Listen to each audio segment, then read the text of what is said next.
বিসমিল্লাহিররহমানিররহিম। অমন সুরাতে আপনাদের স্বাগতম। ভালো আছেন?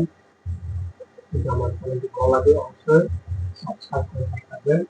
আজকে আমি সপ্তম শ্রেণীর সাধারণ গণিতের 1.2 18 নম্বর অঙ্কের সমাধান করব। আমাদের অঙ্কটি ছিল যে কোনো বাগানে 18টি চারা বর্গের সাথে গিয়ে 36টি গাছ বেশি হলো, প্রত্যেক সারিতে চারাগাছের সংখ্যা নির্ণয় করো। তাহলে 18 চারা লাগাতে গিয়ে এতটি চারা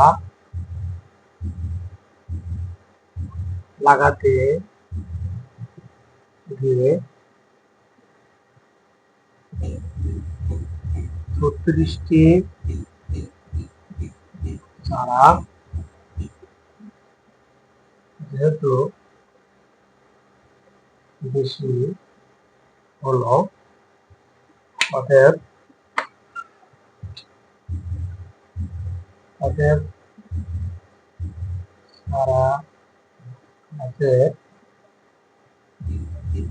প্রকৃত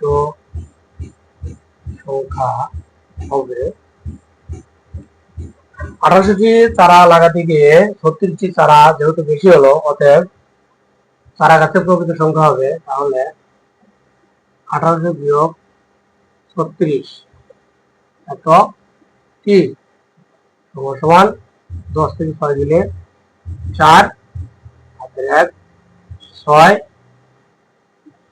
10 থেকে 6 দিলে 4 হাতের 1 4, 10 থেকে 4 দিলে 5 হাতের 1 7, 1764 তাহলে লিখতে পারি 1764 এর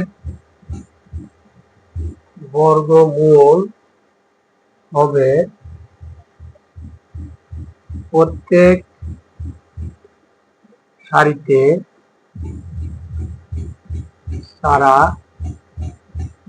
গাছের সংখ্যা। কি লিখছি? 1764 এর বর্গমূল হবে প্রত্যেক সারিতে চারা গাছের সংখ্যা। তাহলে আমরা বর্গমূল নির্ণয় করে পাই 1764।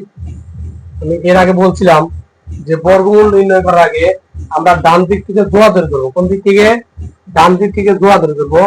ডান দিক থেকে জোড়া তৈরি করার পর যে সংখ্যা বা অবশিষ্ট থাকবে সেটা বর্গমূল আগে নির্ণয় করবো। আমাদের কি থাকে? 17 থাকে। তার কত হয়? 4 4 16। 4 4 কত হয়? 16। তাহলে 7 থেকে 6 থেকে 1, 4 ডবল কত?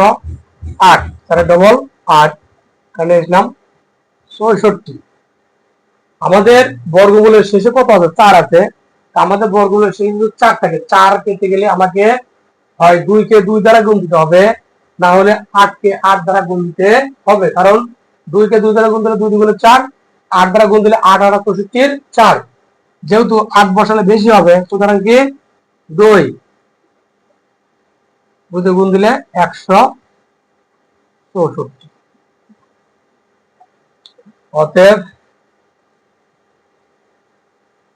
নির্ণয় বর্গমূল 42। যেহেতু বলছি যে চারা গাছের এত এর বর্গমূল হবে প্রত্যেক সারিতে চারা গাছের সংখ্যা, তাহলে নির্ণয় প্রত্যেক সারিতে চারা গাছের সংখ্যা কত? 42টি। উত্তর প্রত্যেক সারিতে 42টি চারা গাছ আছে। ধন্যবাদ।